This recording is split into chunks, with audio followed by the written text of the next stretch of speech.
60 రోజుల్లో మీతో ఇంగ్లీష్ అద్భుతంగా మాట్లాడిస్తాం. వెంటనే కాల్ చేసి జాయిన్ అవ్వండి. నమస్కారం, మీరు చూస్తుంది India's largest digital media network Suman TV. మనతో పాటు ఉన్నారు బ్రహ్మశ్రీ డాక్టర్ ప్రదీప్ జోషి గారు. నమస్కారం గురుగారు. శ్రీమాత్రే నమః. గురుగారు, ఈరోజు మనం కలవడానికి ఒక ఉద్దేశం, మన ముందు కొంతమంది మహిళా మనులు ఉన్నారు చూసారా, లక్ష్మీదేవి లాగా చక్కగా అలంకరించుకొని కూర్చున్నారు. ప్రతి ఒక్కరి మధ్యలో ఒక సందేహం, ధర్మ సందేహం, అది డైరెక్ట్గా మీ ద్వారా నివృత్తి చేసుకోవాలని ఇక్కడికి విచ్చేశారు గురుగారు. అయితే ప్రశ్న వారిదైనా సందేహం వారిదైనా మీరు చెప్పే సమాధానం చూసే సుమన్ టీవీ ప్రేక్షకులకి అందరికీ కోట్లాది మందికి ఉపయోగపడుతుంది. మరి ముందుగా మీ అందరికీ స్వాగతం అండి. నమస్కారం. ప్రదీప్ జోషి గురుగారు తెలియని వాళ్ళంటూ ఎవరు ఉండరు. సో గురుగారు ఎప్పుడు వస్తారా అని అందరూ చాలాసేపు నుంచి వెయిట్ చేస్తూ ఉన్నారు. ముందుగా మిమ్మల్ని మీరు పరిచయం చేసుకొని మీ ప్రశ్న ఏంటో చెప్పండి. నా పేరు లలిత, విజయనగర్ కాలనీ నుంచి వచ్చాము. ఈ శ్రావణమాసం సందర్భంగా మహాలక్ష్మికి సంబంధించిన ఎన్నో స్తోత్రాలు ఉన్నాయి. వాటిలో మనం ఇంట్లో రోజువారీ చదువుకుని ఆర్థిక అభివృద్ధిని సాధించడానికి ఏమైనా సులువుగా ఉన్నవి ఉంటే చెప్పండి గురువుగారు. ఇప్పుడు మనము స్తోత్రాలు, మీ అందరికీ చాలా విషయాలు తెలియదు కాబట్టి మీ మూలకంగా అందరికి కూడా చెప్తున్నారు, ప్రేక్షకులందరూ కూడా. స్తోత్రములు అంటే ఏమిటంటే స్తుతి, అంటే యమాతారాజ బాణసలగం అనేటువంటి ఛందోబద్ధంగా మనందరం తెలుగు మీడియం చదివిన వాళ్ళకి కానీ మనకు తెలుస్తుంది. ఈ ఛందోబద్ధంగా ఏంటంటే కొన్ని అక్షరాలను సమీకరించి స్తోత్రం ఉంటుంది. ఇప్పుడు ఉదాహరణకి నమస్తేస్తు మహామాయే అంటే 8 అక్షరాలు వచ్చాయి. నమస్తేస్తు మహామాయే శ్రీపీఠే సుర పూజితే. ఎన్ని అక్షరాలు వచ్చాయి దీంట్లో? 16 అక్షరాలు వచ్చాయి. శంఖచక్ర గదాహస్తే మహాలక్ష్మి నమోస్తుతే. ఎన్ని అక్షరాలు వచ్చాయి ఇక్కడ? 16 అక్షరాలు, 32 అక్షరాలు. మళ్ళీ ఎక్కడ గురువు ఉండాలి, ఎక్కడ లఘువు ఉండాలి, అట్లాగే సిస్టమేటిక్గా ఉంటుంది. స్తోత్రము యొక్క గొప్పతనం ఏంటంటే ఇప్పుడు ఉదాహరణకి నేను వన్ ఆఫ్ ద లెక్చరర్ని. నేను ఒకసారి పారాయణలో ఫ్రీ చైతన్యలో లెక్చర్గా పనిచేశాను నేను. సో అప్పుడు పనిచేసినప్పుడు నేను బోర్డు మీద రాసేటప్పుడు మాకు ఏదైనా రాయి వచ్చేది చాక్ పీస్లో రాయి వచ్చినప్పుడు కిర్రన్ సౌండ్ వస్తే మనకి ఎట్లా ఉంటుంది? ఇరిటేషన్ వస్తుందా రాదా? బా అని అనిపిస్తా లేదా మన ఇంటి పక్కన ఎవరో మార్బుల్స్ ఏవో కట్ చేస్తూ ఉంటారు, ఆ సౌండ్కి మనం ఒక కైండ్ ఆఫ్ ఇరిటేషన్ వస్తుంది. అంటే శబ్దాన్ని మళ్ళీ మనం సినిమా చూసేటప్పుడు, ఇప్పుడు ఉదాహరణకు మీరు అందరూ RRR సినిమా చూసే ఉంటారు. అందులోపల ఒక కైండ్ ఆఫ్ మ్యూజిక్ వచ్చేటప్పటికి మనకు తెలియకుండానే మన కళ్ళల్లో నీళ్ళు వచ్చేస్తాయి. అందులోపల కీరవాణి ఎక్స్పర్ట్, వయోలిన్ మ్యూజిక్ వెళ్ళగానే మన కళ్ళకి నీళ్ళు వస్తాయి. ఎమోషన్ కనెక్ట్ అవుతుంది. శబ్దానికి మన శరీరానికి చాలా కనెక్షన్ ఉంటుంది. ఈ యూనివర్సల్ మొత్తం కూడా దేనితో నడుస్తుంది అంటే శబ్దముతోటే నడుస్తుంది. ప్రకృతి మొత్తం కూడా శబ్దంతో నడుస్తుంది. అందుకోసమే ఈ సృష్టిలో మొట్టమొదలు పుట్టింది ఏంటంటే ఓంకారం అనే ఆది ప్రణవనాదము చేతనే ఈ ప్రపంచమంతా నడుస్తుంది. అందుకే మీరు సిరివెన్నెల సీతారామ శాస్త్రి గారిది పాట వింటే జాగృత మేనియ పైన దినకర మయూక తంత్రుల పైన జాగృత విహంగతతులే.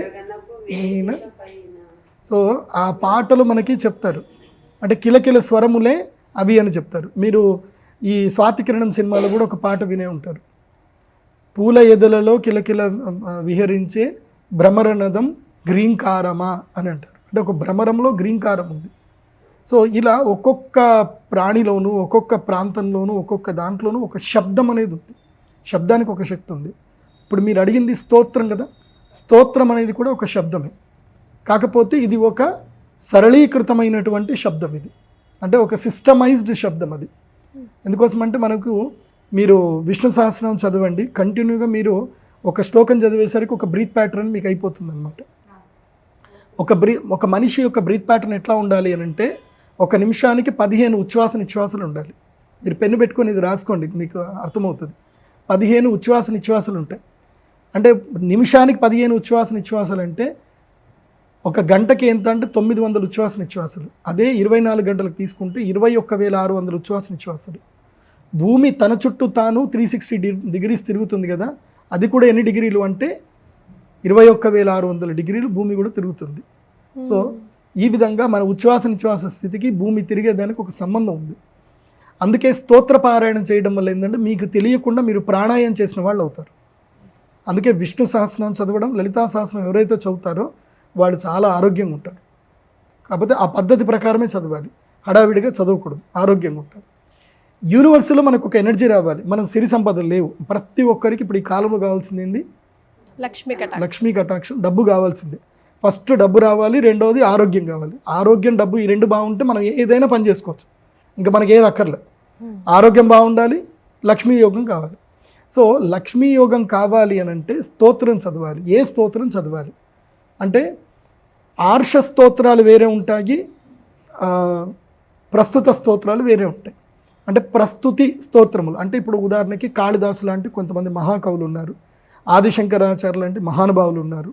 సో వాళ్ళందరూ కూడా భక్తి తన్మయత్వంతో వాళ్ళు కూడా స్తోత్రాలు రాశారు. వీటిని ఏమంటారు అంటే పండిత శ్లోకాలు అంటారు. అంటే వీళ్ళంతా మానవ మాతృలు రాసిన శ్లోకాలు ఇవన్నీ కూడా. వీటికి ఎనర్జీ లెవెల్స్ కాస్త తక్కువ ఉంటాయి. ఆర్ష శ్లోకాలని ఉంటాయి, అంటే ఋషులు రాసిన శ్లోకాలు, మహర్షులు, ఋషులు. ఇంద్రుడు సాక్షాత్తుగా స్తోత్రం చేశాడు లక్ష్మీదేవి గురించి. అది మీ అందరికీ తెలిసిన ఇంద్రకృత అష్టలక్ష్మి స్తోత్రం. ఏంటిది అది? నమస్తేస్తు మహామాయే శ్రీపీఠే సురపూజితే శంఖచక్ర గదాహస్తే మహాలక్ష్మీ నమోస్తుతే. నమస్తే గరుడారూఢే కోలాసుర భయంకరి సర్వపాపహరే దేవి మహాలక్ష్మీ నమోస్తుతే.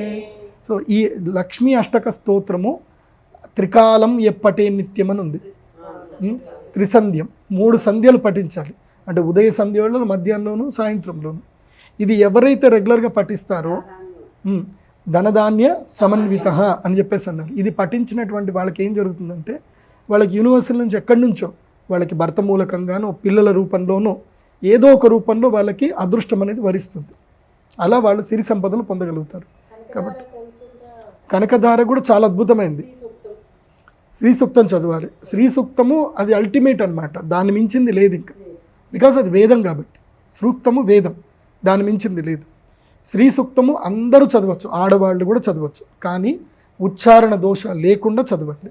ఉచ్చారణ దోషాలు ఉన్నాయనుకోండి, అలక్ష్మీర్మే నశ్యతాం త్వాం వృణే అని అంటాం. శ్రీ సూక్తం చదువుతున్నప్పుడల్లా అలక్ష్మి అని వచ్చినప్పుడల్లా మాకు చాలా సందేహం కలుగుతుంటుందండి.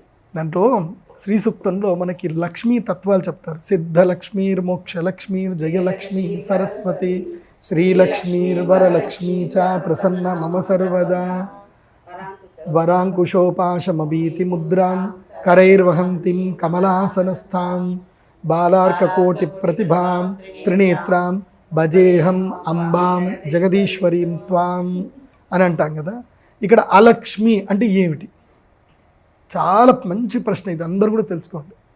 అది ఎక్కువగా ఆ లక్ష్మి, ఇప్పుడు మీరు అన్నది వర్డ్ అనేది కంపల్సరీగా మహాలక్ష్మి సాధనలో కంప్లీట్గా ఉంటుంది అది. కానీ మహాలక్ష్మి సాధన చేయడం వల్ల చాలా ఫలితం వచ్చింది సార్ నాకైతే. మా మేడం గారు నేర్పించారు. అవునా? మంత్లీ అట్లీస్ట్ మేము 5 days చేస్తాం సార్. అమాసకు ముందు 2 రోజులు, అమాసకు తర్వాత 2 రోజులు, చతుర్దశి, త్రయోదశి, అమావాస్య, పాడ్యమి, విద్య. ఇదంతా శ్రీ సూక్తంకి సంబంధించింది.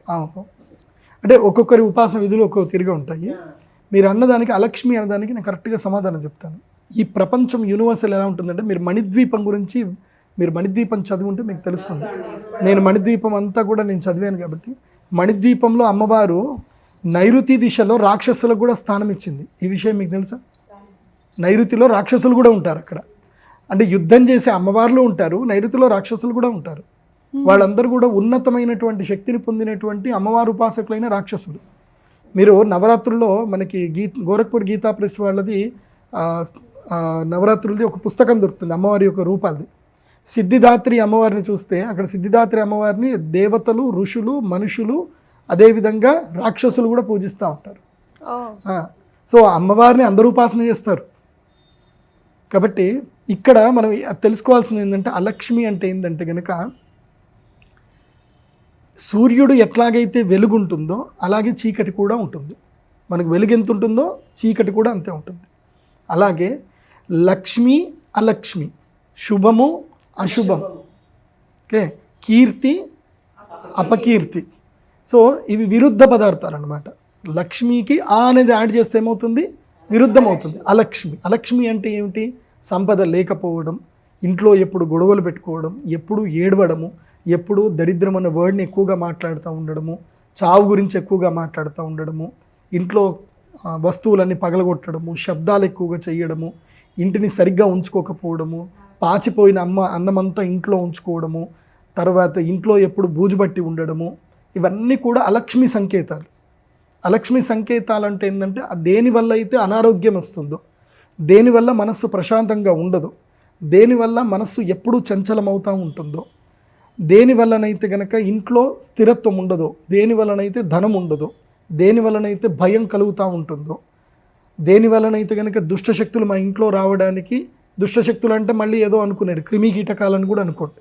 సో ఆ క్రిమి కీటకాలు మన ఇంట్లోకి రావడం, బ్యాక్టీరియా రావడం, వీటన్నిటిని ఏమంటారు అంటే అలక్ష్మి అంటారు. అందుకోసం ఈ శుక్రవారపు పొద్దు సిరిని విడవద్దు, తొలి సంధ్య మలి సంధ్య నిదురపోవద్దు, తోబుట్టువుల మనసు కష్టపెట్టవద్దు, ఇల్లాలు కంటతడి పెట్టని ఇంట, ధాన్యరాశుల వెంట గోమాత వెంట మా తల్లి మహాలక్ష్మి స్థిరముగానుండు. ఇది చాలా క్లియర్గా మనకి లక్ష్మీతత్వాన్ని చెప్పారు మనకి. కాబట్టి నేను అందరికీ ఆడవాళ్ళందరికీ చెప్పేది ఒకటే, మీ ఇంట్లో ఏదైనా రాండి, మీ మొగుడికి శాపనార్థాలు పెట్టకండి, మీ పిల్లల్ని ఇవాళ నా చేతిలో చస్తావురా అని ఇట్లాంటి మాటలు అనకండి, ఇవాళ నీ తాట తీస్తాను ఇలాంటి మాటలు అనకండి. ఏదైనా సరే 100 ఏళ్ళు నువ్వు ఉంటావురా, నువ్వు ఉంటావు అని అట్లా శాపనార్థాలు పెట్టండి. మీకు అంత కోపం వస్తే పాజిటివ్గా తిట్టండి అంటారు. ఒరే నీకు ఇంత వంటలు చేసి పెట్టే పిల్ల వస్తుందిరా. సో అలా మీ పిల్లల్ని తిట్టండి, మీ ఆయనకు శాపనార్థాలు పెట్టండి. ఎందుకోసం అంటే సరస్వతి ఎప్పుడు నాలుక మీదే ఉంటుంది. ఇప్పుడు మీరు ఇందాక అన్నారు, మీరు రోజు ఆ స్తోత్ర పారాయణాలు చేసి కోపం లోపల ఒక మాట అన్నారే అనుకోండి, మీరే శాపనార్థాలు పెట్టిన వాళ్ళు అవుతారు. కాబట్టి మాట అదుపు, మాట పొదుపుగా మాట మాట్లాడితేనే బాగుంటుంది. క్షమించాలి గురుగారు, ఇక్కడ నేను నాకు చిన్న ప్రశ్న. అంటే జనరల్గా మిత్ అనుకోవచ్చు, లేకపోతే కన్ఫ్యూజన్ అనుకోవచ్చు. ఎక్కువగా నేను వింటూ ఉంటాను, చూస్తూ ఉంటాను కూడా. జనరల్గా నా జనరల్ నాలెడ్జ్ ప్రకారం చెప్తున్నాను, ఎక్కువైతే ఎవరైతే భగవత్ ఆరాధన చేస్తారో, ఎక్కువ ఎవరైతే స్తోత్రాలు పఠిస్తారో, ఎక్కువ గుళ్ళు గోపురాలను తిరుగుతారో వాళ్ళకే ఎక్కువ కష్టాలు ఉంటాయేమో అని నాకు అనిపిస్తాయి. వాళ్ళ కష్టాలు ఎక్కువ ఉండి గుళ్ళకి వెళ్తున్నారా, లేకపోతే అది ఎట్లా నాకు తెలియాల్సిందే. ఎంత పూజ చేస్తావు, ఇన్ని గుళ్ళు గోపురాలు తిరుగుతావు, మరి ఏమైంది నీకు అని అంటూ ఉంటావు. ఇప్పుడు మా ఇంట్లో పనిచేసే వాళ్ళని కూడా ఒక్కసారైనా మీలా ఎవరైనా అడగపోవచ్చా, దేవుడు ఏమైంది నిద్రపోయాడా, అమ్మవారి ఇంత కరుణ లేదా, కటాక్ష లేదా, ఇంతగనం చేస్తున్నా కూడా ఇంకా ఏంది మనకి దరిద్రం అని అంటూ ఉంటారు. మీ దగ్గర కూడా చాలా మంది వచ్చి ఉంటారు గురుగారు. ఈ ప్రశ్న నాకు సందేహం వచ్చింది, మీలాంటి సందేహమే. ఇంకా మీరు చేసే పూజలు కొంచెం తక్కువ ఉండేవి, మేమైతే అనుష్ఠానాలు బీజాక్షర మంత్రాలను చేస్తాం. ఇది మా పని ఏంది, మా పరిస్థితి ఏంది ఇది అని నాకు అర్థం కాలే. నేను ఈ కుక్కట్పల్లి వాసవి కన్యకా పరమేశ్వరి అమ్మవారి గుడిలో అర్చనకు కూడా చేసేవాడిని. నేను ఫస్ట్ టైం గుడిలో జాయిన్ అయ్యాను, నాకు గుడిలో జాయిన్ అవ్వడం ఇష్టం ఉండదు. సో అప్పుడు ఎవరినో కూడా వస్తాడు, 50 రూపాయలు ప్లేట్లో ఇస్తాడు, ఆరతి అంటాడు. నేను అప్పటిదాకా జపం చేసుకుంటూ ఉంటా, వాడు రాగానే నేను లేచేలా ఆరతి ఇవ్వాలి. ఆ తర్వాత మా చైర్మన్ వస్తాడు, వాడు 10:30కు వస్తాడు చైర్మన్. వాడు రాగానే నేను భయపడుతూ లేవాలి, వాడికి హారతి ఇవ్వాలి, వాడి రోజు గోత్రనామని చెప్పాలి. ఇదేంట్రా నా పరిస్థితి, నాకు అర్థం కావట్లేదు అని చెప్పి చాలా బాధపడ్డా. అప్పుడు నాకు ఒక మంచి పుస్తకం దొరికింది, ఇది మహావతార్ బాబాజీ గారిది కథ, ఒక యోగి ఆత్మకథ. ఈ పుస్తకం చదివాను. ఆ పుస్తకం చదివిన తర్వాత నాకు కొన్ని విషయాలు అర్థమయ్యాయి. ఈ ప్రపంచంలో నువ్వు భగవంతుని ప్రార్థించేటప్పుడు భక్తి కోసమే, మోక్షం కోసమే భగవంతుడు నీకు యోగ మోక్ష భోగ ప్రదానాలు ఎవరైతే ఇవ్వాలి అని అంటే శక్తి ఉపాసన చెయ్యాలి. అదేవిధంగా నీవు జీవితంలో కొన్ని యోగ సూత్రాలను నువ్వు పాటించాలి, జీవిత మర్మం నేర్చుకోవాలి. డబ్బు ఎక్కడ ఉంటుంది, డబ్బు ఎక్కడ వ్యాపారం జరుగుతుంది. కాబట్టి అర్థనీతి శాస్త్రం చదవాలి. మీరు ఎవరూ అర్థనీతి శాస్త్రం చదవకుండా మీరు ప్రస్తుతము మీరు విజయనగరం కాలనీ అంటున్నారు, ఇక్కడే మీరు, ఇది మేదిపట్నం దగ్గర కదా, మేదిపట్నం విజయనగరం కాలనీ. మీరు 1990లో విజయనగరం కాలనీలోనే ఉన్నారు. అప్పుడు హైటెక్ సిటీ అనేది ఉండేనా? హైటెక్ సిటీ చిన్న ఒక్క బిల్డింగ్ మాత్రం ఉండేది 92లో. అప్పటిదాకా హైటెక్ సిటీ లేదు, అక్కడ ఇంత డెవలప్మెంట్ లేదు. అప్పుడు మీ ఆయన రిలీజ్ అయిపోయి హైటెక్ సిటీ దగ్గర ఒక ఎకరం అప్పట్లోనే ఎంత, 25,000 కూడా దొరికేది. ఇప్పుడు గచ్చిబౌల్లో అసలు అక్కడ జనాలే లేరు. అప్పట్లో మీరు ఈ దైవ పూజ చేస్తూనే కొంచెం అర్థచింతన చేస్తూ అక్కడ ఒక 25,000 ఇన్వెస్ట్ చేస్తే ఈ పాటికి మీకు 25 కోట్లు వచ్చేటి కదా, దైవ నిందన చేసేవాళ్ళు కాదు కదా. సో దైవభక్తి ఒక్కటే కాదు, ప్రాక్టికాలిటీ కూడా కావాలి. మనకి సిరివెల్ల సీతారామ శాస్త్రి గారు కూడా తన పాటలో చాలా బాగా చెప్తారు. ఆయన రాముణ్ణైనా కృష్ణుణ్ణైనా పూజిస్తూ కూర్చుంటామా, ఏదైనా సాధిద్దాం, గుర్తిద్దాం మిత్రమ్మ, వాళ్ళు ఏం సాధించారో చూసి అది మనం పని చేద్దాం. కృష్ణుడు కూడా భగవద్ ఆరాధన చేశాడు, అమ్మవారు ఉపాసన చేశాడు, కానీ ఆయన యుద్ధం నేర్చుకోకుండా గర్గమార్స్ దగ్గరికి వెళ్ళాడా? గర్గమార్స్ దగ్గరికి వెళ్ళి యుద్ధం నేర్చుకోలేదు ఆయన గురువు దగ్గరికి వెళ్ళాడు కదా, విద్య నేర్చుకున్నాడు కదా ఆయన కూడా. మరి ఆయన విద్య నేర్చుకుని నేను దేవుణ్ణి కూర్చోవచ్చు కదా. కాబట్టి మీరు దైవారాధన చేస్తూనే అర్థనీతి శాస్త్రం నేర్చుకోండి, ప్రపంచం యొక్క పోకడలు తెలుసుకోండి, పెట్టుబడులు పెట్టండి, వ్యాపారం చెయ్యండి, లాభాలు పొందండి.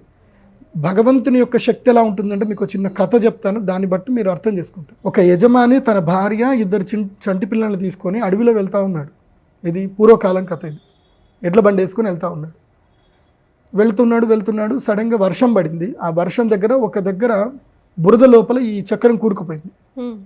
ఇక ఎంత ప్రయత్నం చేసినా ఎద్దు లాగలేకపోతున్నాయి, గట్టిగా కూరుకుపోయింది. ఇది తీరా చూస్తే సాయంత్రం అయిపోతూ ఉంది, చీకటి పడిపోతూ ఉంది. అడవిలో చీకటి చాలా భయంకరంగా ఉంటుంది. మనకు అసలు చీకటి అంటే మనకు తెలియదు. నిజం చెప్పాలంటే మీరు ఎప్పుడైనా ఏదైనా డీప్ ఫారెస్ట్కి వెళ్ళిపోయి చీకట్లో ఉండండి, అసలు చీకటి ఎంత భయంకరంగా ఉంటుందో మీకు తెలుస్తుంది. నేను చూసాను ఆ చీకట్లో, చాలా భయంకరమైన చీకటి, ఏం కనపడతలేదు. చీకటి అయిపోతూ ఉంది, భయం వేస్తూ ఉంది, నక్కలు అరుస్తూ ఉన్నాయి. నక్కలు ఏంటంటే 6 గంటలు కాగానే సంకేతం అరుస్తాయన్నమాట. అవి భయం అవుతుంది. 2 చంటి పిల్లలు ఉన్నారు, ఏ పులి వస్తుందో తెలియదు, ఏ నక్కలు వస్తాయో తెలియదు, ఏం తెలియట్లేదు. కన్నీళ్ళు వస్తున్నాయి, ఆమె ఏడుస్తుంది, పిల్లలు ఏడుస్తున్నారు. వాడు పోయేది దేనికోసం? తీర్థయాత్రల కోసం వెళ్తున్నాడు. అంటే భగవంతుని కోసమే కదా వెళ్తుంది. అంటే ఈ దృష్టిలో మనకు అనర్థం జరగకూడదు కదా, ఆ చక్రం ఆగికూడదు, ఇవన్నీ జరగకూడదు అనేది మన లాజిక్. సో వాడు కూడా అదే లాజిక్ తోటి ఏడుస్తూ కొడుతూ ఏం చేస్తున్నాడు, ఇంకా కోపంతో, దేవుడా నువ్వు లేవు, నువ్వు అసలు దుర్మార్గుడివి, నన్ను ఇక్కడ ఇరికిచ్చేసావు, నా భార్య పిల్లని చంపడానికి నువ్వు పథకం వేసావు అని చెప్పి కోపంతో ఆ ఎద్దుల్ని కొడుతున్నాడు. ముందు పోని ఎద్దుల్ని కొడుతున్నాడు, వాటి తోక పట్టుకొని లాగుతున్నాడు. ఆ వాటికి కూడా కళ్ళలో నీళ్ళు వచ్చేసాయి, దెబ్బలు కొడుతూ ఉన్నారు, రక్తం ఇట్లా వెళ్తూ ఉంది. అప్పుడు దేవుడు ప్రత్యక్షమైపోయాడు. ఇంకా దేవుడు కనపడ్డాడు. ఎరా ఏమైందిరా, ఎందుకురా వాటిని అంత దారుణం కొడుతున్నావు అంటే, ఎవరు నువ్వు అంటే, నువ్వు ఏ పండర్పూర్కి వస్తామనుకుంటున్నావో ఆ పాండురంగుడిని నేనే, ఏంది నీ బాధ ఏంది చెప్పు అంటే, అయ్యా అని చెప్పి దండం పెడతాడు. ఎందుకు కొడుతున్నావు నువ్వు వాటి ఫస్ట్ నాకు చెప్పు అని అంటాడు. ఎందుకు కొడుతున్నావు అంటే, నేను వెళ్ళాలి కదా, నాకు చక్రం ఇరుక్కపోయింది కదా అని అంటే, అప్పుడు స్వామి అంటాడు, నేను నీకు భార్యనిచ్చాను, చక్కగా పిల్లల్ని ఇచ్చాను, ఎడ్ల బండి అనేటువంటిది ఒక విశ్వకర్మ విజ్ఞానాన్ని ఇచ్చాను, నేను నీకు కష్టం గడకుండా 2 ఎద్దులు ఇచ్చాను, వీటన్నిటిని దగ్గర పెట్టుకొని ఇంకా లేదు అని నువ్వు అనుకుంటున్నావు. నీకు లేనిదేందో తెలుసా, నీ శక్తిని నువ్వు వాడకపోవడం. దిగు, నువ్వు ఎడ్ల బండి దిగు, నీ భుజం పెట్టు, బురదలో కాళ్ళు పెట్టు, ఆ చక్రాన్ని ముందుకు తోయు, నువ్వు వద్దనుకున్నా నువ్వు కొట్టకున్నా ఆ ఎద్దులు నేను తీసుకెళ్ళిపోతాయి. కాబట్టి దిగు, నువ్వు భుజం పెట్టు అని అంటే వాడు దిగుతాడు, భుజం పెడతాడు, ముందుకు లాగుతాడు, ఎద్దులు చక్కగా తీసుకొని వెళ్ళిపోతాయి. ఇక్కడ కూడా మనం చేసే పొరపాటు అదే. మనం దైవం అని దైవాన్ని పసుపు కుంకుమలు వేసినంత మాత్రాన పని జరగదు. అనుష్ఠానాలు చేయడము ఆత్మోద్ధారానికి మాత్రమే. మీకు జీవితంలో ఇహభోగ సుఖాలు కావాలి అని అంటే మీరు విద్యావంతులు అవ్వాలి. అందుకే కదా మనకి వేదాంగాలు ఎందుకు ఇచ్చాడు మనకి, జ్యోతిష్యము, నిరుక్తము, వ్యాకరణము, ఇవన్నీ భగవంతుడు ఎందుకు ఇచ్చాడు మనకి, ఆయుర్వేద శాస్త్రం ఎందుకు ఇచ్చాడు మనకి, విశ్వకర్మ జ్ఞానం ఎందుకు ఇచ్చాడు మనకి, ఇవన్నీ టెక్నాలజీస్ ఉన్నాయి కదా. సో మీరు టెక్నాలజీని రెస్పెక్ట్ చేయాలి, అర్థశాస్త్రాన్ని రెస్పెక్ట్ చేయాలి, యాజ్ వెల్ యాజ్ భగవద్ ఆరాధన చేయాలి. భగవద్ ఆరాధన ఆత్మోద్ధారం కొరకే, భగవద్ ఆరాధన విపత్తులను ఎదుర్కోవడానికి కొరకే. కానీ నీకు నువ్వు సెల్ఫ్ డెవలప్ అవ్వాలి అని అంటే మీరు చాణక్య అర్థనీతి శాస్త్రం చదవాలి, జీవిత మర్మాలు నేర్చుకోవాలి, మాలాంటి గురువులను వచ్చి కలవాలి, జ్యోతిషశాస్త్ర పండితులను కలవాలి. నన్ను ఎందుకు కలవాలని నేను చెప్తున్నానంటే, నేను ఆయుర్వేదం నేర్చుకున్నాను, జ్యోతిష్యం నేర్చుకున్నాను, మెడికల్ సైన్స్ కూడా నేర్చుకున్నాను, యోగా నేర్చుకున్నాను. తర్వాత నేను బ్యాంకులో కూడా పనిచేశాను, నేను ఇన్సూరెన్స్ కంపెనీలో కూడా పనిచేశాను. నాకు మా నాన్న అన్నాడు, నీ దగ్గర అన్ని రకాల సమస్యలు వాళ్ళు వస్తారు కాబట్టి నువ్వు ఆల్రౌండర్ అవ్వాలి, నువ్వు అన్నిటి దగ్గరికి వెళ్ళాలి. ఫినాన్షియల్ ప్రాబ్లం వచ్చినోడికి ఫినాన్షియల్ సొల్యూషన్ ఇవ్వాలి, హెల్త్ ప్రాబ్లం వచ్చినోడికి హెల్త్ సొల్యూషన్ ఇవ్వాలి, దైవిక సమస్యలు వచ్చినోడికి దైవిక సొల్యూషన్ ఇవ్వాలి. అన్నిటికీ ఒకటే శని జపం చేయండి అని అంటే సరిపోదు, కౌన్సిలింగ్ కూడా ఇవ్వాలి. శనిగ్రహం బాగాలేదు, ఒరే నాయన నీకు ఇది టైం బాగలేదు, నువ్వు ఈ టైంలో స్థాన మార్పు చేయాలి, ఇది చెప్పాలి. శనిగ్రహం బాగాలేదంటే జపం చేస్తూ కూర్చుంటే వాడు ఉన్న స్థానంలోనే ఉంటే ఏం మార్పు వస్తుంది, ఏం మార్పు రాదు. కాబట్టి ప్రాక్టికాలిటీ కూడా చాలా ఇంపార్టెంట్ దైవం విషయం లోపల. కాబట్టి దైవ నింద చేయకండి. మీకు దైవం పక్కనే ఉంటాడు, 1% ఇవ్వడానికి రెడీ ఉంటాడు. మీరు 99% రెడీ ఉండండి, ఆ 1% తీసుకెళ్ళి నేను ఒక దగ్గర కూర్చోబెడతాడు. నేను ఇది రియలైజ్ అయిన తర్వాత 2014 వరకు నా జీవితం వేరు, 2014 తర్వాత నా జీవిత స్థాయి వేరు. అందుకే మనకి గురువులు కావాలి, మంచి గురువులు కావాలి, మాయలు చేసే గురువులు కాదు, మర్మం తెలిపే గురువు కావాలి మనకి. చాలా సంతోషం గురుగారు.